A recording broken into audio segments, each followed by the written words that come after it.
Sampurasun Barai Cakra. Sebelum dongengnya dimulai, jangan lupa subscribe, tekan tombol lonceng, terus ditunggu juga nih like dan komennya.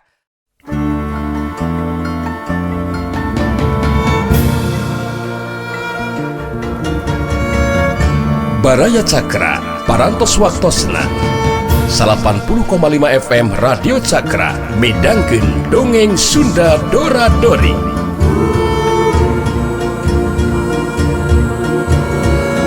Simkuring sapara kanca ngahaturkeun wilujeng ngadangukeun.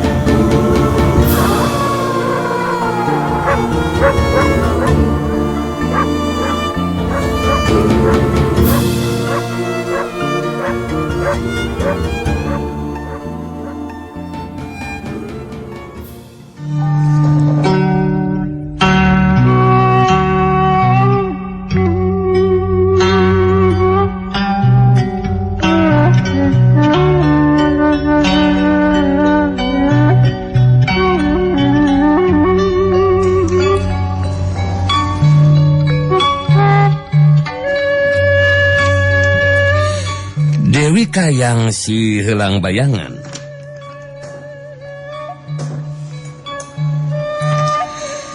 Dewi Kayang si helang bayangan mancukeun tangtunganana sanajan senjata bedog si Rujang geus teu bisa digunakeun. Tapi Dewi Kayang masih kena bisa ngalakukeun panarajang dina jarak anu anggang ku cara ngagunakeun senjata rahasiana. Manggali si Jawara idaman geus bisa nebak Dewi Kayang bakal ngagunakeun senjata rahasiana bari ngagunakeun ilmu pangenteng badana. Kajadian seterusna si Dewi Kayang ngajewat terus ngalayang. Jewat alayang. Dina kayaan teu napak kana lemah, Dewi Kayang ngagerakeun leungeunna katuhu, siut blesat. Dua paku leutik senjata rahasiana ting belesat muru kana tangtungan badan lawan. Manggali rikat ngagerakeun dengan kencana. Nu masih keneh ngeupeul dua paku leutik senjata rahasiana Dewi Kayang teh. Kajadian seterusna dua paku leutik senjata rahasia Dewi Kayang anu ting belesat harita jadi bantrok jeung dua paku leutik senjata rahasiana nu digunakeun ku Manggali. Siut belesat, tring. Siut belesat, tring. Opat paku leutik senjata rahasia anu bantrok jadilah geragan kana tanu. Dewi Kayang gancang ngagunakeun jurus tarik balik, sangkan senjata rahasiana ditarik balik ka dirina. Tapi jadi kageteun sabab opat paku leutik senjata rahasiana teu bisa ditarik balik ka dirina. Dewi Kayang si helang bayangan kerung bari ngahulang ngagentesna jero hatena.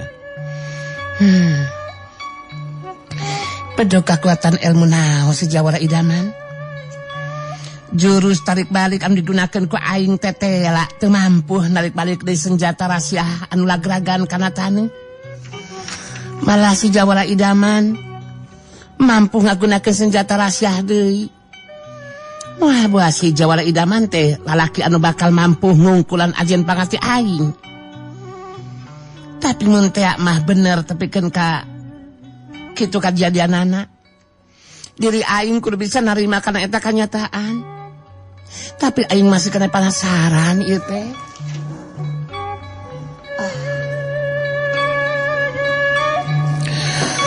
Dewi Kayang jadi boga pamikiran moal boa. Si Jawara idaman lalaki anu bakal mampu ngungkulan kana ajen pangartina. Mun teh mah bener bakal kitu kajadianana, Dewi Kayang kudu bisa narima kana eta kanyataan. Tapi Dewi Kayang masih kena penasaran harita sagadi deui pikeun neruskeun tarungna. Jawara idaman, tarung tacanekasan hartina ieu tarung masih lumangsung Jawara idaman. Ye, si Dewi Kayang masih mampu neruskeun tarungna. Hayya!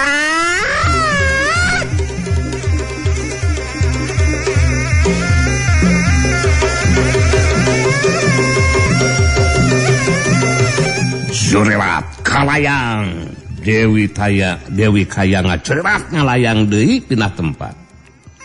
Dina Kayang ngalayang teu napakan lemah Dewi Kayang ngagerakeun sapasang leungeunna pilih genti siut belesat. Opat pakuleutik senjata rasiah ting belesat muru kana tangtungan badan nu jadi lawan.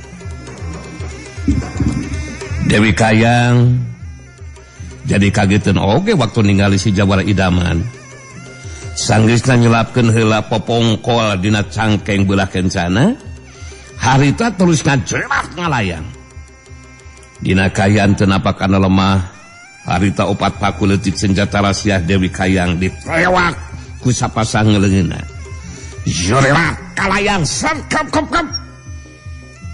Tacan leungit kakagetna Dewi Kayang harita si Jawara Idaman ngan sakolepat geus aya di tukangeun badan Dewi Kayang. Kejadian saterusna Dewi Kayang jadi kageteun. Waktu ditangkep di tukang dina lebah cangkengna ku si Jawara Idaman. Kalau kan nangkep kieu, sok lepaskeun. Naon ieu teh? Jawara Idaman apaan sih? Ieu teh keur tarung. Kalau kan nangkep di tukang jeung digeseng-geseng sakarupa lepaskeun. Jeung mamawa marmot keur digeseng-geseng naon sih? Dewi Kayang nyobaan barontak hayang ngelepaskeun diri, tapi tina sapasang leungeun si Jawara Idaman ngaluarkeun geteran kakuatan anu lembus kana sakujur badanna Dewi Kayang. Ngajadikeun Kayang Dewi Kayang leuleus caya tangan pangawasa.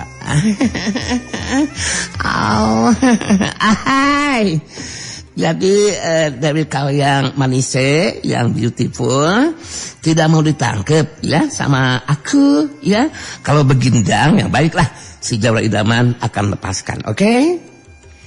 Barang manggali ngalepaskeun tangkepanana. Harita Dewi Kayang jadi terus ngalumpurup, deku geus teu bisa cengkat nangtung. Si Jawara Idaman terus nangtung di hareupeun Dewi Kayang, anu deku bae nyarita deui ka Dewi Kayang. Bagaimana cantik? Dengan kenyataan Dewi Kayang manise menjadikan mendeku dan kehilangan tenaga ya. Ini mengandung arti pertarungan ini sudah selesai kan? Finish.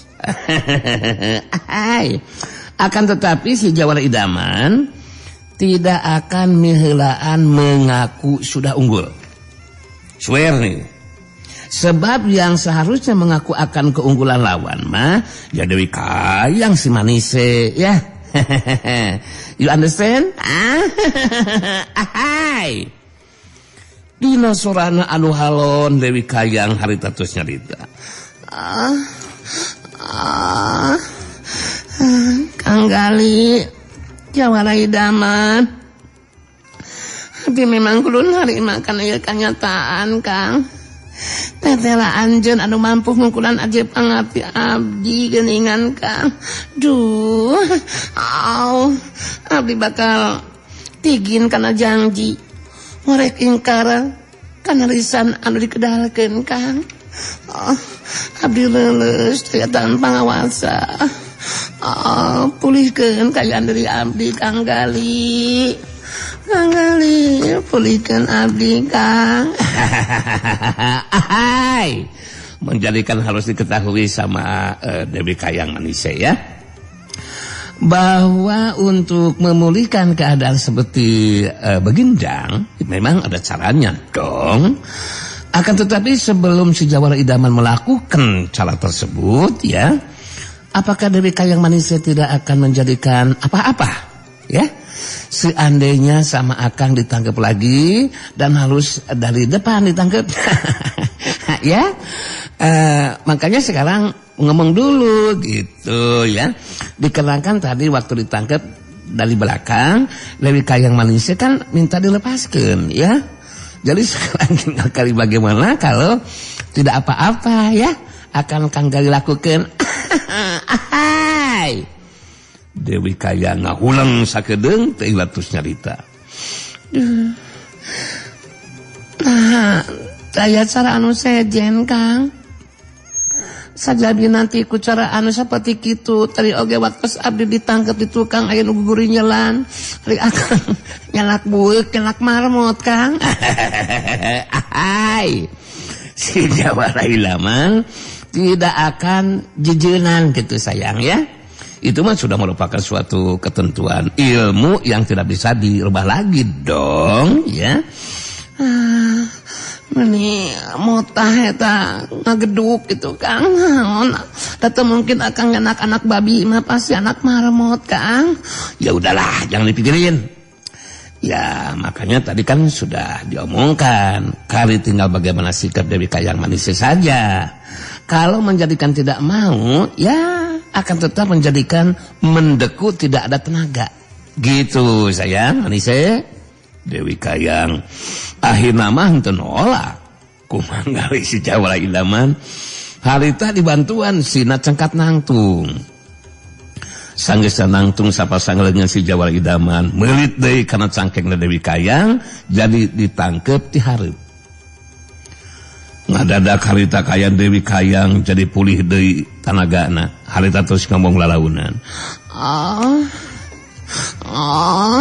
Kang Gali tenaga abdi tos pulih geuningan Kang. Kayaan pulih deui Kang Gali.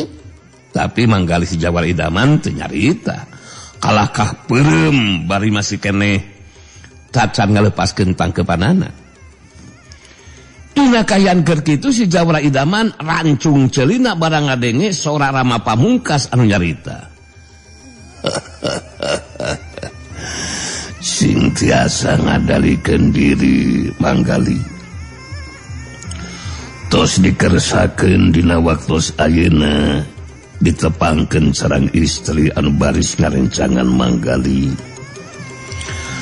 dina mangsana nyorang ye kahirupan mangka hade manggali kedah dijaga pangaruh nafsu anu teu puguh cindekna mah ulah waka diopi we karunya kanu ngadongengna kabitaeun eugel mah eta kalakuan nu ngadongengna teh sok kitu sadayana resmi ngalaki rabi mah umatnya ulah waka diopi upami dirempak bekel ti Rama ge tangtus moal tiasa nyerengan deui manggali ulah kajongjonan manggalinya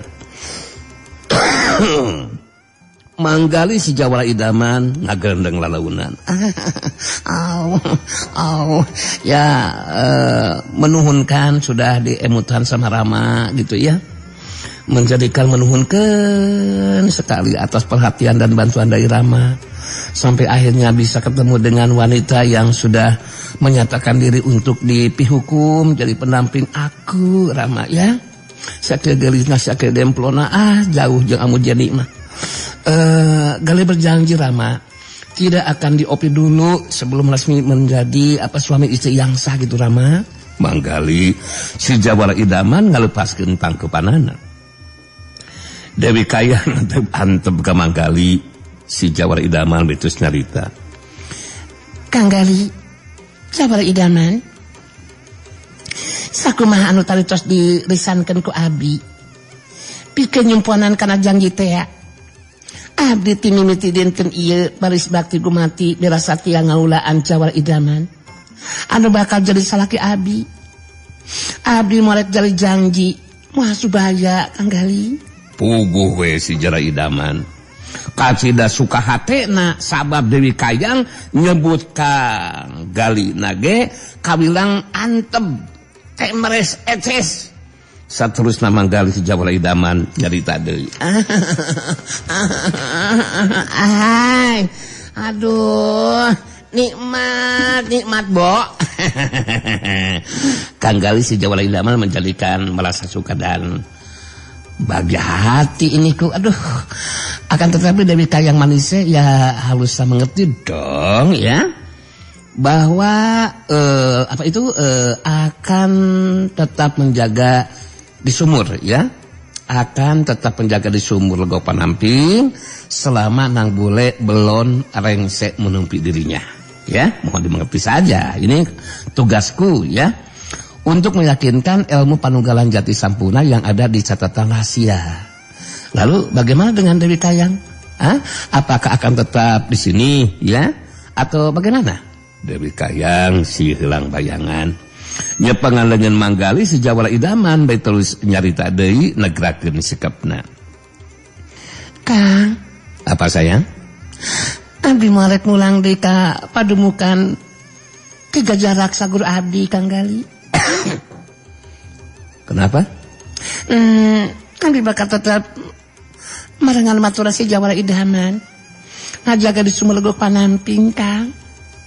Si Dewi Kayang tos marek incah bairahan deui bakal maturan kalawan satia ka akang. Kang Gali pujaanku sayang, I love you. Sing percaya ka abdi nya Kang. Ahai. Aduh, Kang Gali si Jawara idaman di hari ini menjadikan bahagia sekali, Bo. Yang tidak terhingga bagiannya juga. Sebab Dewi Kayang Malaysia akan setia membaturan akan di sini ya, menjaga di Semelugak Malamping. I love you forever ya, darling.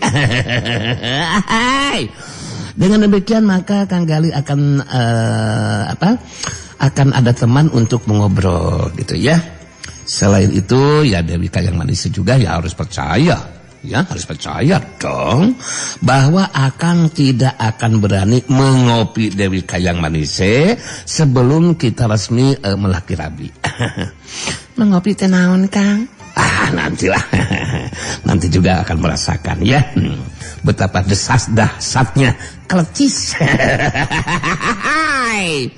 Si Akang mani araran abdi mah teu ngartos. Ya makanya nanti ya.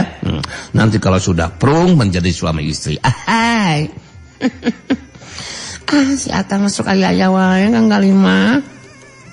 Maksudna mengopi teh? Ya tadi sudah dibilangin. Ya udahlah yang diperpanjang kalau jangan ngadongengna ya. Ya menjadikan halus dijantekeun juga Dewi Kayang Malaysia manya enggak usah lah ya. Maksud Kang Gali tidak akan berani mengopi dulu teh nyaeta apa atunya ya bahasa halus nama menyungsi diri gitu sayangnya, menyorang badan calon istriku sebelum kita resmi melaki rabinya dibengket ku tali nikah. Nah, aku nggak berani dong, walaupun entah berapa lama kita akan harus bergiring bisik ya setiap hari di sini. Akan tetapi sayang ya akan tetap bertahan ya, akan tetap bertahan ya demi apa itu cintaku sama kamu dan kamu cinta sama aku Dewi Kayang Malaysia ya. Gitu maksud Kang Gali teh nya. Nganuhun we keur abdi mah. Eta tanana Kang Gali si Jawara idaman teh lalaki sejatinya Kang. Ya iya dong.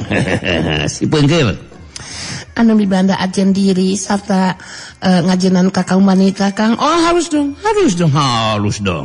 Ya mudah-mudahan we atuh nang boleh dilancarkeun dina numpi dirina ya Kang. Iya. Kitu kajadian dina waktu harita anu ngadatangkeun rasa kasuka jeung kebahagiaan pikeun manggali surali sabab dina waktu harita bisa dipanggihkeun jeung jodona anu pasti.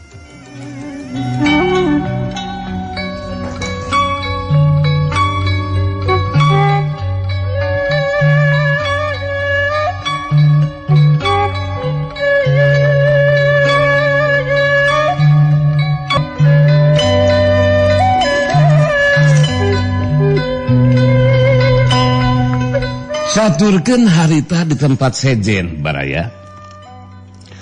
Mbah buyut piku sarenggi kaayanana jadi pulih deui sapinuhna. Sanggeusna sugarba bisa menangkeun buah Sri Nata Dewa anu saterusna diolah dijieun ramuan ku Mbah Rangkebong. Harita di jero enggon Mbah buyut piku sarenggi dari uksila pahareup-hareup Mbah Buyut sarenggi anu harita keur cumarita. Wok berwok. Kaayaan dewek ayeuna geus pulih deui sapinuhna euy.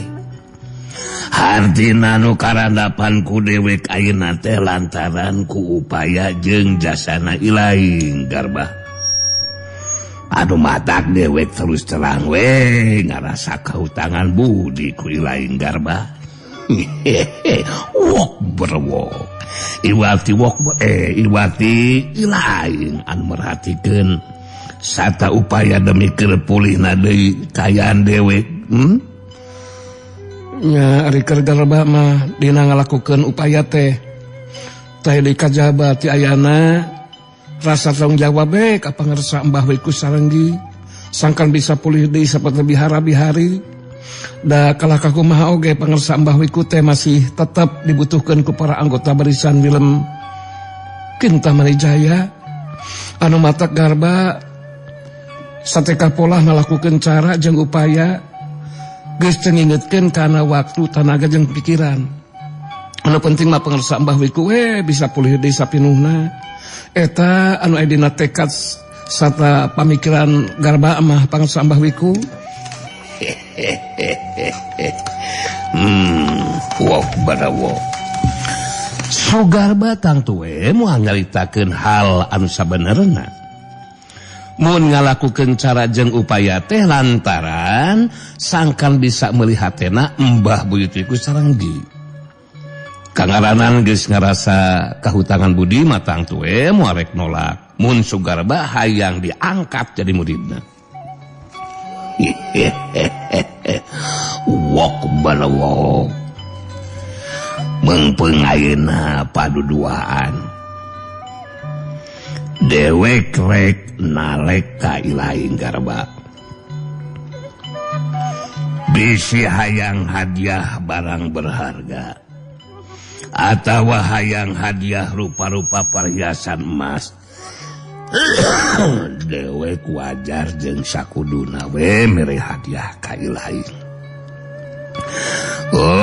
Minangka pamulang tarima ti dewek we kana jasa jeung perhatian ilaing. Sok ilaing tu kudu asa-asa. Hayang hadiah naon Garba? Ari keur Garba mah teu miharap diberi hadiah mangrupa barang berharga atau perhiasan emas. Anu kacila diharapkeun pisan ku Garba mah nyaeta hayang diangkat murid ku pangarsa Mbah Wiku. Sabab Garba hayang lebih ngaroncatkeun kemampuan diri sangkan bisa ngebantu kanu jadi guru dina nying hareupan masalah naon wae kitu ki guru. Kitu tah pangarsa Mbah Wiku. Mbah Buyut Wiku Sarenggi ngahulang sakedeung sida anu keur mikir teu terus nyarita. Wok berwok karep jeung kahayang ilaing bakal dicumponan ku dewek Garba.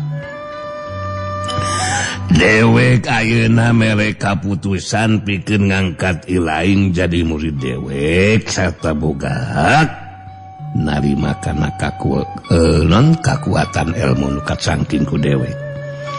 Nyata 7 jurus Dewi Langitan. Tapi ieu kaputusan dewek ngangkat murid ka ilaing teh kudu dirahasiakeun. Mangrupa rahasia urang duaan we. Malah aya keneh hiji deui nu kudu dirahasiakeun ku ilaing Garba. Nah, ngeunaan masalah naon kitu? Eta nu kudu dirahasiakeun teh pangarsa? Wok berwok. Nya. Oh jadi wok berwok lain sate koplok beda deui eta mah khas dewek. Saat tadi nama ngeunaan anu karandapan ku dewek Garba. Waktu keur tarung di Tegal Salasar sangeusna dewek tarung ayunan si Saraswati jeung si Jaka Sinangling. Kajadian saterusna mangrupa kanyataan anu meh teu bisa dipercaya ku dewek. Kieu kajadian teh Garba. Harita ku Mbah Buyut Sarenggi terus nyaritakeun kajadian anu karandapan ku dirina waktu tarung ayunan si Rawing nyata kakuatan elmuna bisa diungkulan ku anu jilawan. Tapi eta caritaan kudu dirahasiakeun deui ku Sugarba Demi kerajen kahormatan dirina sangkan Tuan Willem jeung Nyai Kintamani Digjaya tetep ngahargaan ka dirina. Wok balawok kukuruyuk wok. Jadi kitu Garba. Jadi anu sakumaha anu geus dicaitakeun ku dewek tadi eta kudu bener-bener dirahasiakeun ku lain Garba. Ilaing kudu benang dipercaya ku dewek. Paribasa inung suku gemontong di bejaan dulu. Kudu panggih kana kudu naon teh tigin kana janji. Kumaha karti Garba? Sugarba nutup kambah wiku sarenggi betus carita. Sing percaya Garba tangtu bakal tigin kena janji ngerahasiakeun sakumaha anu dijelaskeun ku pangersa tadi. Malah keur Garba mah jadi boga pamikiran mun teh mah geus bisa ngawasa 7 jurus dewa langitan. Mangka ku cara urang maju babarengan tarung ngayunan Sirawing tangtu urang teu bakal mampu ngungkulan kekuatan elmuna Sirawing.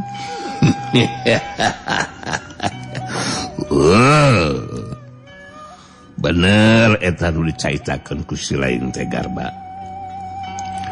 Sok sanajan dewek sorangan geus boga pamikiran anu sarua. Engke dina waktu anu bakal datang di mana ilaing geus bisa ngawasa 7 jurus dewa langitan kudu bisa jadi kenyataan tarung deui ngayunan Sirawing euy. Dina tarung anu kadua kali nama mangsa ngayunan ilaing jeung dewek anu sarua pada ngagunakeun 7 jurus dewa langitan bisa dibasikeun Sirawing bakal ajal binasa euy. Wok berwok. Harita Mbah Buyut Miku Sarenggi ngabenerkeun kana caitan Sugarba anu geus diangkat jadi muridna. Saterusna Sugarba ngaita deui.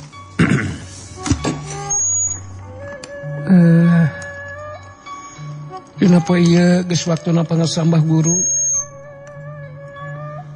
Kudu mulang ka paguruan lintang jagat. Ngan we anu bakal dicaitakeun ka Manintin jeung Mbah Rangkebong mah. Moal dicaritakeun anu sabenerna rek diajakan ka paguruan lintang jagat. Isi malih ngaduaan teh nolak. Anu jelas ku Garba bakal diperdaya. Kangaranan geus tepi kanu dituju mah si Manintin jeung Mbah Rangkebong geus moal bisa nolak kana kanyataan nu bakal karanapan ku maranehna duaan kitu. Wok berwok. Ngeunaan masalah eta mah atur we ku lain Garba. Dewek geus hayang buru-buru mulang ka paguruan lintang jagat euy. Sok obrolkeun ka itu si Manintin jeung si Mbah Rangkebong Garba. Mbah Buyut Miku Sarenggi nya tujuan kana rarancang pamikiran Sugarba anu jadi muridna. Geus kitu mah Sugarba tos kaluar ti jero enggon saterusna ngajakan ngobrol ka Manintin jeung Mbah Rangkebong harita Sugarba anu miraan nyarita. Sakumaha anu geus diobrolkeun ku Akang di mana Aki Muhdi kaayana geus pulih sapinuhna. Mangka dulur Akang anu ngajangjikeun bakal mere hadiah teh kudu didatangan di dapur ieu keneh gitu. Sabab janjina teh memang kitu. Hadiah kudu dicokot ku anu boga hakna. Kitu tah Manintin, Mbah Rangkebong. Manintin neuteup ka Sugarba anu make ngaran samaran Arga betus nyarita. Nu disaurkeun ku Kang Garba kahartos. Abdi mah bade ngiringan we kumaha saeuna Kang. Anu penting naon anu diharapkeun ku urang sadayana aya dina kalancaran Kang. Ayeuna Aki Muhdi tos tiasa pulih deui sabihara-bihari. Leres teu Mbah? Alah nyabel kitu jang Arga. anu paling penting masa kumaha geus dijanjikeun ulah dipikirkan teh jadi kenyataan. Geus wae saya dewek jeung malinten narima buruhna, narima hadiahna. Nu diharapkeun ku dewek mah eta we hadiah anu ditarima teh bakal mampu ngarobah nasib ada bajan kahirupan dewek euy. Kitu deui malinten. Itu dah janggarba. Harita maninten jeung Mbah Rangkebong teu ngarasa curiga mun bakal dibawa ka Paguru Lintang Jagat.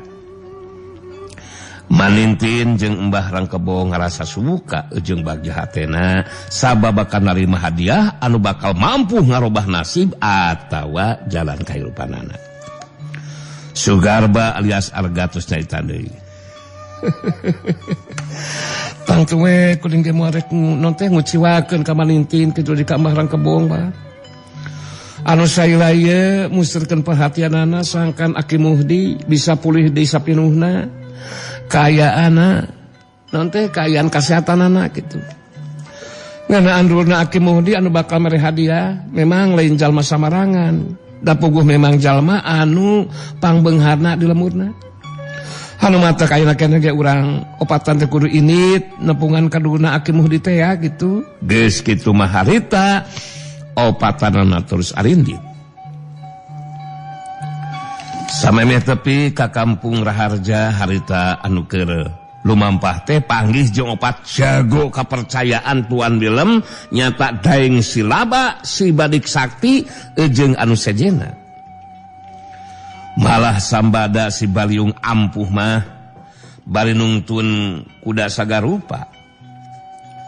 Saterusna Mbah Buyut Pikus Sarenggi mah tumpak kuda ini teu heula. Dangkeun daeng silaba jeung 3 urang baturna harita milu marengan atawa ngawal anu rek ka Paguru Lintang Jagat. Eta kaayaan teh da puguh memang geus direncanakeun ti samemehna ku Sugarba. Waktu geus tepi ka Kampung Raharja, harita Sugarba nyarita ngandung ancaman. Ingatkan manintin, Mbah Rangkebong, sanggeusna tepi kanu dituju, ulah rek lobat carita jeung tatanya. Kitu ge mun hayang pada salamet, mun tepikeun kalobat carita jeung tatanya, mangka daeng silaba si Badik Sakti jeung 3 urang batuna bisa dipastikeun bakal ngabinasakeun maraneh duaan. Ieu lain ancaman kosong, tapi ancaman anu bisa jadi kenyataan mun teu dilaksanakeun ku maraneh duaan. Manintin kerung kagetan oge sigana mah ningali sikap jeung ngadenge caitaan Sugarba alias Arga bet ngandung ancaman saperti kitu. Nah kunaon Kang Garba? Bet kalakah jadi ngancam saperti kitu geuningan? Mbah Rangkebong ge harita milu mairan caritaan. Alah, ilaing ulah coba-coba ngulinkeun ka dewek Jang Garba. Terus selang dewek jai teu ngarti ieu teh euy. Buat make jeung ngancam sagarupa ka dewek. Malah dewek asa apal kana jalan anu keur disorang euy beus siga anu rek ka Kampung Raharja geuningan ieu teh. Bagus. Teu loba ngomong jeung tatanya. Tadi geus dijelaskeun ku dewek. Mun masih keneh hayang salamet kali tinggal turutkeun dewek. Ingatkan pokokna mah nyawa si lain duaan aya di dalam palengan dewek. Hasok teruskeun nembangna. Waktu tapi ka Paguru Lintang Jagat maninting jeung Mbah Rangkebong jadi sadar maranehna duaan geus diperdaya ku Sugarba lantaran